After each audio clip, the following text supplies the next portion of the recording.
Добрый день еще раз, уважаемый Петр Павлович, уважаемые жители города Покровск. Вы ознакомились с основными моментами итога 2020 года работы администрации муниципального района Хангаласский ЛУС. Но, к сожалению, мы в связи с эпидситуацией отчет проводим в онлайн-режиме. Вы можете задавать вопросы, включить микрофоны, и также еще работает чат, и в чате тоже можете озвучить свои вопросы и предложения.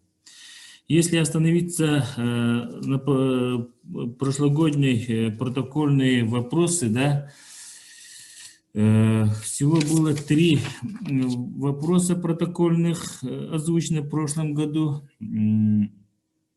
Разрешите зачитать. Так, первый вопрос – это добиться строительства спортивного зала или спортивной площадки в микрорайоне Колбастах города Покровск. Но, к сожалению, это не исполнено в связи с тем, что по программе поддержки местных инициатив получили проекты хоккейный корт по улице Дачная, установка водопровода микрорайона АБЗ и электрификация микрорайона Эргес. Поэтому по вопросу я могу добавить, что в прошлом году, благодаря нашему депутату Государственного собрания Ил-Тюмень Алиш Забит Аглы Мамедова был разработан проектно-сметная документация на строительство спортивного зала. Со стороны администрации муниципального района мы предусмотрели финансовые средства на государственной экспертизе на сумму 600 тысяч рублей. И в этом году мы предоставили в Министерство сельского хозяйства на включение в программу комплексного развития сельских территорий на 2022 год. Если конкурс мы выиграем, тогда уже в 2022 году мы построим спортивный зал в микрорайоне Колбастах. Второй вопрос – благоустройство дома Арче. Территория отсыпана песчано-гравийной смесью и скальным грунтом, но работы еще в этом году также будут продолжены по благоустройству. И третий вопрос – решить вопрос о размещении общества инвалидов в городе Покровск. На сегодняшний день кабинет был выделен в здании Хангаласской центральной библиотечной системы, это в библиотеке по улице братьев Ксенофонтовых. На сегодняшний день заместитель главы Голоков Владислав Алексеевич над этим вопросом также работает. И Владислав Алексеевич может что добавить, да? Уважаемый Олег Валерьевич, Петр Павлович, Анатолий Петрович, покровчане. Значит, этот вопрос действительно мы прорабатывали. Чтобы оказывать помощь и имущественную и финансовую поддержку со стороны администрации и муниципальным бюджетом, там определенные условия должны соблюдаться. Я их сейчас рассказывать не буду, это в рабочем порядке. Все вы знаете, что с начала года у нас введен режим повышенной готовности, у нас эпидситуация по коронавирусу имеется, что до 15 февраля она продлена. Поэтому в этих условиях вы знаете, что общество инвалидов – это в основном у нас кто? Инвалиды – это категория населения, которые должны определенные требования соблюдать. Да? Это лица с хроническими заболеваниями, они все самоизоляцию должны соблюдать. Да? Поэтому, когда у нас ситуация позволит, когда у нас коллективный иммунитет будет, у нас, у всех жителей Покровска, когда у нас режима повышенной готовности не будет, будет эпидблагополучие благоприятное, мы этот вопрос в рабочем порядке продолжим и разберем. То есть с представителями всех участвующих сторон, и будет принято решение. Спасибо, Владислав Алексеевич, но этот вопрос вы держите на контроле. Так, а в целом по городу Покровску, по программе поддержки местных инициатив на проект ремонт фасада и кровли зданий Хангаласской центральной больничной системы с бюджета района выделено 1 410 000 рублей. На регулирование численности безнадзорных животных с республиканского бюджета всего поступило 1 238 000 рублей. Всего подключено к газовым сетям 23 жилых дома. Выделены средства с муниципального бюджета на проектирование и экспертизу объекта газификации Что улицы за хуйня Западная происходит? в сумме 325 тысяч рублей. На открытие IT-парка выделено 100 тысяч рублей. На строительство второго этапа зала борьбы имени Леонида Николаевича Спиридонова из государственного бюджета выделено 10 миллионов рублей. Из средств муниципального района выделено 6 миллионов 863 тысячи рублей. Также в 2021 году предусмотрено по программе поддержки местных инициатив приобретение спортивного инвентаря для зала борьбы имени Спиридонова Леонида Николаевича. Ну, коротко так, если вот именно остановиться по городу Покровску, сейчас предлагаю перейти к вопросам. Петр Павлович, уважаемые покровчане, уже... Так, у меня уже поступил вопрос в бумажном виде. Разрешите зачитать. Вопрос задает Васильева Мария Семеновна. Как вы представляете себе решение проблемы Хангаласского КЦЦОН и на уровне района, и совместно с Минтрудом Республики? У администрации района есть свои предложения по улучшению сложившейся ситуации. Да, на сегодняшний день ситуация не очень хорошая. Я как раз завтра утром в 10 часов встречаюсь с министром труда и социальной защиты населения с Волковой, и как раз таки вот по этому вопросу мы встречаемся. Я надеюсь, что все разрешится положительно. По этому вопросу вот Владислав Алексеевич тоже дополните, да? Значит, уважаемый Олег Валерьевич, Петр Павлович, Анатолий Петрович, покровчане, но мы со своей стороны мы этот вопрос ясно видим. Значит, у нас есть конкретное предложение по этому вопросу, но перед тем, как что-то обещать, мы сначала должны его проработать, как Олег Валерьевич сказал. Но, конечно, социальные обязательства мы должны в одном ключе работать с органами исполнительной власти. Значит, с муниципальными органами власти мы должны в одном ключе работать. Значит, конечно, социальные обязательства людям, нуждающимся в такой поддержке для продолжения реализации мероприятий региональной программы системы долговременного ухода социального обслуживания для старшего возраста. Отключите, кто там не отключил микрофон, пожалуйста. Значит, мы должны вот эту помощь, обязательства держать. Поэтому у нас есть четкая позиция. Значит, и Олег Валерьевич завтра министру ее озвучит, и мы все надеемся, что будет принято положительное решение со стороны органов исполнительной власти. Спасибо, Владислав Алексеевич. Так, по чату поступают вопросы. Олег Валерьевич, я хочу дополнить по этому вопросу. Ага, Анатолий Петрович, пожалуйста. Добрый день, уважаемый Петр Павлович, Олег Валерьевич, уважаемые покровчане.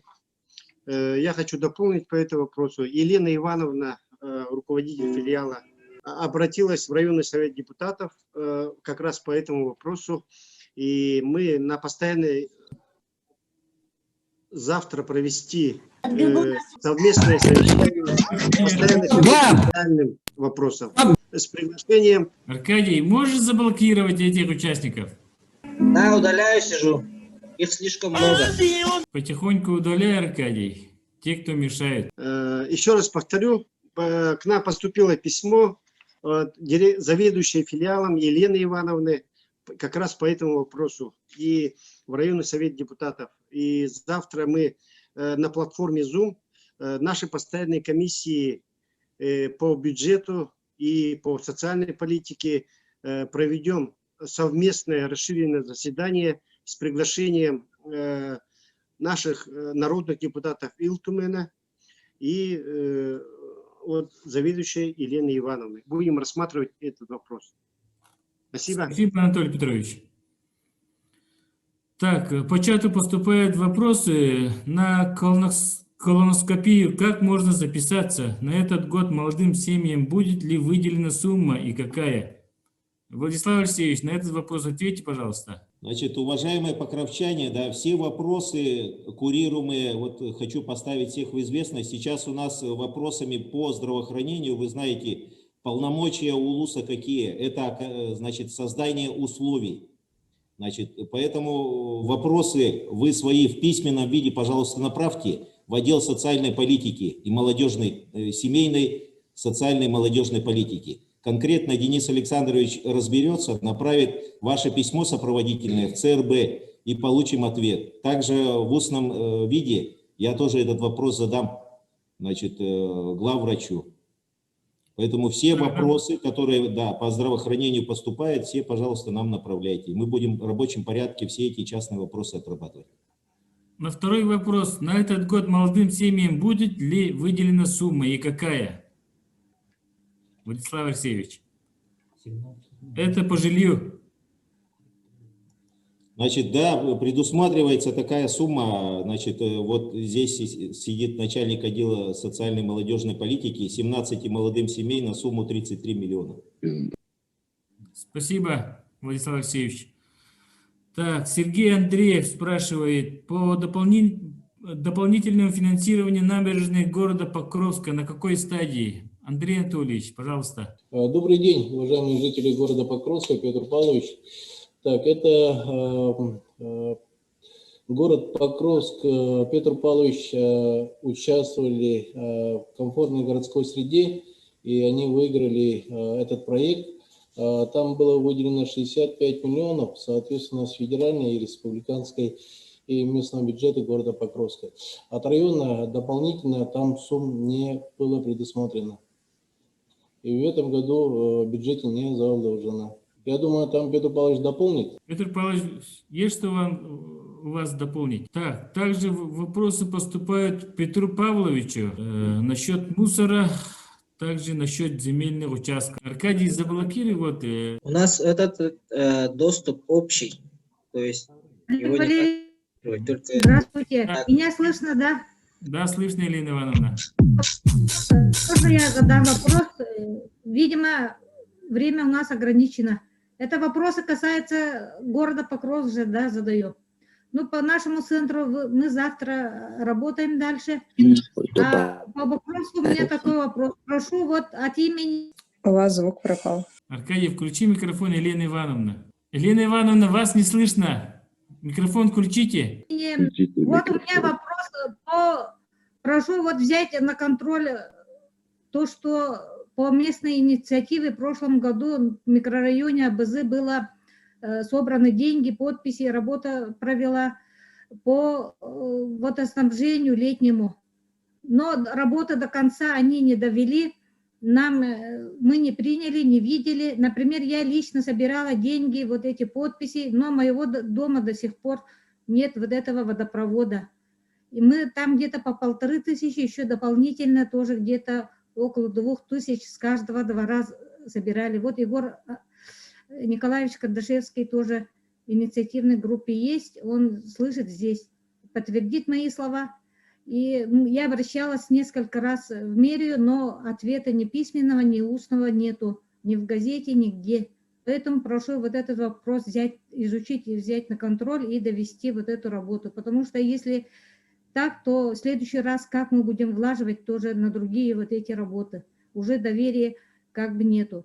А по мусорам я предлагаю, например, вот в нашей организации здесь мы в каком-то году новый мусорсборник сделали в закрытом виде. Приходите, посмотрите. Раньше вот главный санитарный врач у нас Елена Анатольевна Павлова была, она похвалила и даже фотографию просила, вот как мы мусор собираем в нашем учреждении. У нас ни лошадей, ни коров, там никто этот мусор не таскает после этого. И наш опыт изучите. И по профсоюзным делам, наверное, я в другом собрании там это озвучу, когда будет районное собрание, да, потому что касается всех членов профсоюза, которые по всему ЛУСу у нас есть.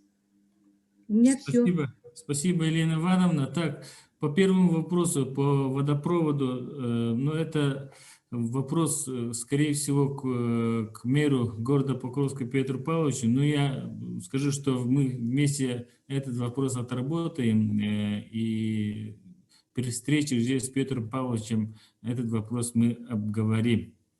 Угу.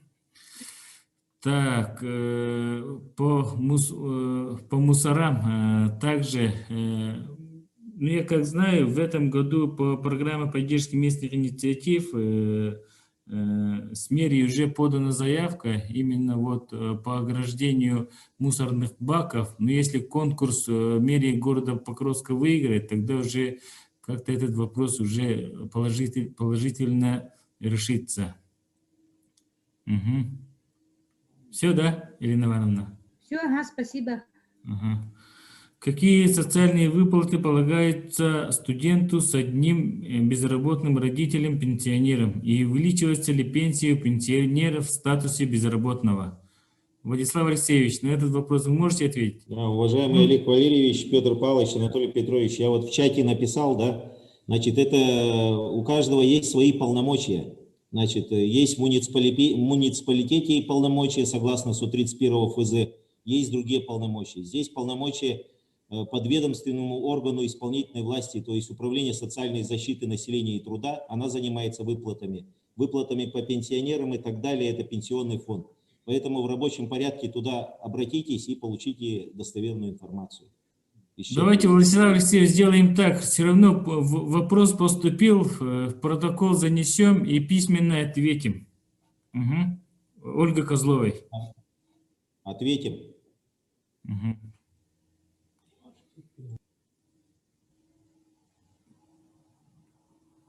Так, еще вопросы, уважаемые покровчане. Всего подключились 32 человека. Может, предложение? Все вопросы? Вот у меня тут специалисты, некоторые тоже не могут войти даже. Можно Короче, вот, ответить от Покровска по водопроводу? Это главный специалист администрации города Покровска Скрябин Алексей Павлович. Да, давайте отвечайте, Алексей Павлович. Ну, водопровод в микрорайоне АБЗ было сделано по программе ППМИ. Подрядчиком выступал АО «Хангалский Гастрой». И они летом поздно начали, в связи с тем, что материал поздно приехал в Покровск и вовремя не смогли запустить. Ну, в июне не смогли запустить, поэтому было решено запустить в 2021 году. Водопровод полностью по смете проложен на сумму 2 250 000 рублей. Смета у нас имеется, техзадания тоже есть. И по заявлениям с мая 2021 года Гастрой будет подключать участки к водопроводу. И если кому-то там не дошло, то в этом году до туда доведем. Это по улице Осенней, по-моему, не дошло. Там до трассы должны проложить еще сколько, 50 метров, что ли, не хватает. А на улицу Шоссейная, это через участки уже тоже как техпресс пойдет. Ну, все. Также по водопроводу проблем не должно быть. Алексей Павлович, вопрос еще поступает по мусору, да, ну, я как знаю, вы заявились нынче по программе поддержки местных инициатив, и там какие работы вы планируете? Ну да, мы заявили в ППМИ устройство мусорных площадок закрытого типа, и на всех МКД, где мусорные площадки, уже если пройдем конкурс, будут закрытого типа. И проблема разброса мусора животным уже прекратится. Это пример уже есть. Южный 1, Строительный 1. Там Гастрой делал такие закрытые мусорные площадки, и там уже проблем нет. И перед Новым годом тоже проблемы были и обращения по разбросу животными мусора на территории кирзавода. И управляющая компания ТСЖ «Соседи-7» свои мусорные площадки тоже закрыла сеткой. И это сразу решило проблему. Ну и закрытого типа мусорные площадки добавят уюта и визуально будут хорошо смотреться. Также еще вот вопрос поступил по земельному участку, да, ну вы можете обратиться в мэрию города Покровска, Лена спрашивает, где, в каком районе, там, заявительного характера, вы пишете заявление на имя Петра Павловича Гермогенова, и там уже они сами комиссионные или как-то уже эти ваши заявления будут рассматривать. Также, Алексей Павлович, вот от лица молодежи у меня такой вопрос. Будет ли открыт каток, может быть, в набережной? Это Ольга Козлова спрашивает. Ну, по проекту набережной там каток не предусмотрен. Зато на дачной у нас хоккейный корт будет работать. Сейчас потепление. Да?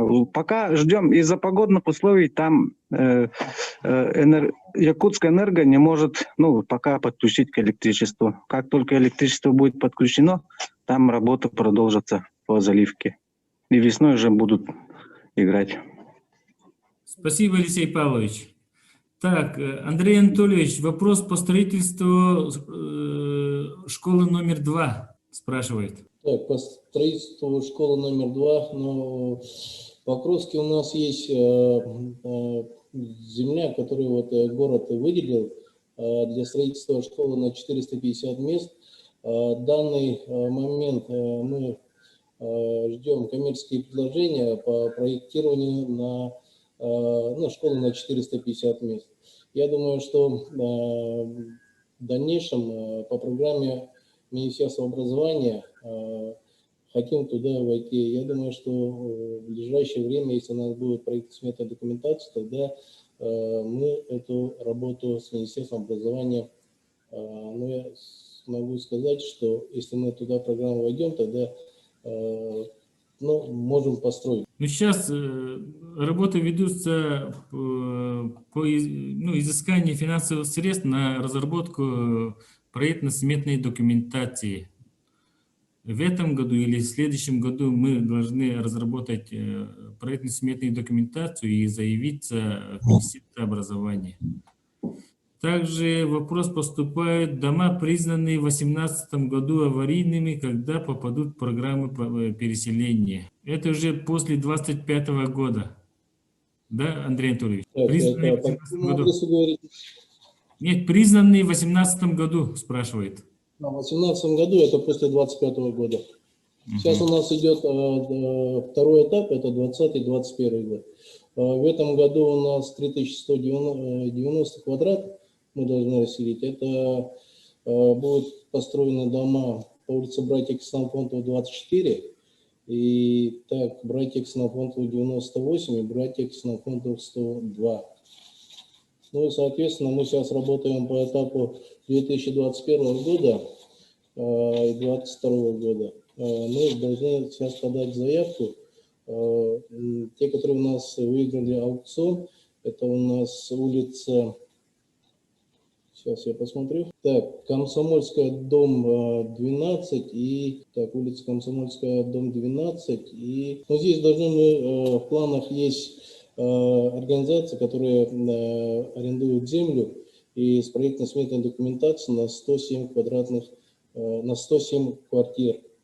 И мы хотим в этом году дополнительно заявку подали на 257 квадратных метров на дополнительную застройку. Если мы эти дополнительные объемы возьмем, тогда в этом году начнется строительство 2 домов. Так, и по школе хотел добавить, мы в конце 4-го квартала, наверное, многие из вас знают, что у нас Илдархан подписал соглашение с Внешэкономбанком, и по этому программе мы хотели вот эту 450, школу на 450 мест войти в эту программу. Но сейчас в данное время по этой программе по государственному частному партнерству будет работать только город Якутск. Но я в будущем думаю, что мы, если эта программа будет и работу вести с районами, тогда возможно, что эта школа на 450 мест туда войдет. Но это к дополнению. Так, Иван Николаевич Руфов спрашивает: как у нас со строительством нового здания автостанции в городе Покровск? Вопрос автовокзала, Андрей Анатольевич. Строительство нового автовокзала. Добрый день, Иван Николаевич. Непосредственно мы с вами на эту тему несколько раз разговаривали. и в суде даже встречались. Ну вот смотрите, земля города была города Покровска, но сейчас она нам передана. И, соответственно, мы хотим, чтобы там район у нас туристический, и, соответственно, у нас должен быть автовокзал. И сейчас мы ведем переговоры с двумя организациями, они свои предложения включили, но никакую программу не можем мы войти в федеральной программе по КРСТ. Строительства автовокзала нету, по добрым делам тоже нету, поэтому ну, предложение, мы им сказали, если мы дадим им землю, которая у нас находится в нашем видении, тогда они готовы там построить объект с учетом того, чтобы нам предоставить автовокзал. Но этот автовокзал, если они нам построят, тогда мы должны его купить. И предложение от района, 2 этапа, чтобы оплату сделать, это если в этом году начнется, тогда 21 на 22 год. Ну, работа ведет. Ага. Спасибо, Андрей Анатольевич. Так, еще, уважаемые покровчане, вопросы будут? Николай Андреевич, пожалуйста, еще, может быть, у кого пожелания, предложения? Здравствуйте. Вопрос можно, да? Егор Николаевич, пожалуйста. Кандашевский Егор Николаевич. Ну, вопрос строительства через реку Лена, вопрос решенный. Не затопит ли при строительстве моста населенные пункты долины Аркены, Самартай, это вопрос, линии газопровода, электроснабжения не только всего Хангаласского улуса. Спасибо. Ага. Егор Николаевич, спасибо за вопрос. Да. Когда я вот тоже отчитывался перед населением долины Аркяни и долины Самартай, эти вопросы тоже прозвучали, но сейчас на сегодняшний день управление ну, по водным ресурсам, также Андросов, по-моему, Иннокентий Михайлович, да, Андрей Анатольевич, да, они как бы в реестр эти населенные пункты взяли и по берегоукреплению затопляемых наших поселений по строительству Ленского моста будут учитываться. Ну, над этим вопросом тоже администрация Хангаласского улуса мы тесно работаем. На сегодняшний день еще проект не разработан, поэтому я думаю, что все эти работы по берегоукреплению, также по затоплению данных населенных пунктов будут учитываться. Так, вопрос по капремонту многоквартирных домов. Какие-нибудь работы ведутся в этом направлении? На этот вопрос Андрей Анатольевич или Петр Павлович по капремонту многоквартирных домов. Спасибо. Спасибо, Николай Андреевич. Также большое спасибо передайте нашему уважаемому Михаилу Ефимовичу. Но он всегда нам и советами, и делом всегда помогает. За это вам огромная благодарность не только от тебя лично, и от всего населения Хангаласского улуса. Так, вот вопрос Михаила. К сожалению, Петр Павлович не может соединиться, да, но на этот вопрос мы думаем, что письменно ответим насчет капремонта многоквартирных домов, но я как знаю, там уже от управляющих компаний зависит. Ну что, вопросы все, да? Больше нет вопросов? Предложения, вопросы, уважаемые покровчане? Но если нет вопросов, тогда я предлагаю завершить отчет главы Хангаласского улуса за 2020 год. Все согласны, да?